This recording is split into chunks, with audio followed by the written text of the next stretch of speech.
Pane chiitiko chavhundutsa vanhu zvanyatso kuona kuti mukomana anonzi Bombshell mukomana atori stubborn, mukomana asingatonzwi ende mukomana panguva ino akajamuka.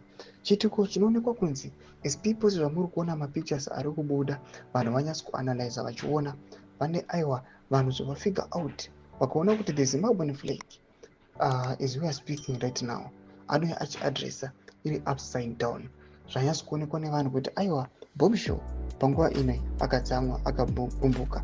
Sanapinda mashoko pamusoro pechiitiko chisati chakamboitika kuti Zimbabwean flag inoonekwa yakaitiwa upside down ingatiiswa pahalf mast.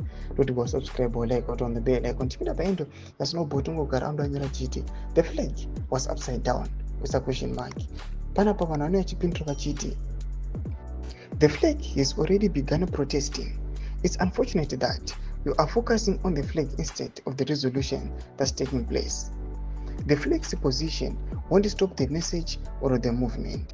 Mwanopinda achiti you need both physical and political spectacles uone zviri kuitika nepatava. Vamwe vanopinda vachiti Google why flags are put upside down mfana.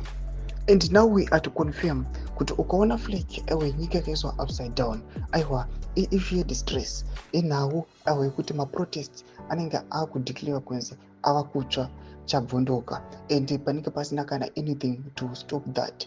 Ukaona vakomana vachinge especially masoja kana vachingoisa flag upside down ipapo panenge kusingadyiwi rinopisa kunenge kutori chimoto. Umwe anopinda achiti just like Mnangagwa is done with the country, it's upside down. That is a statement.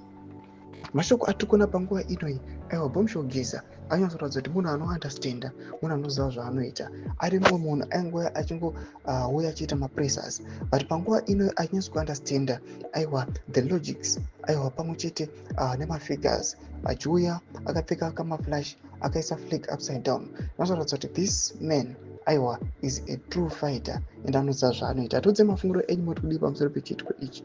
Pinda comment section medu mudze mafunguro enyu. Subscribe or like, on the bell icon.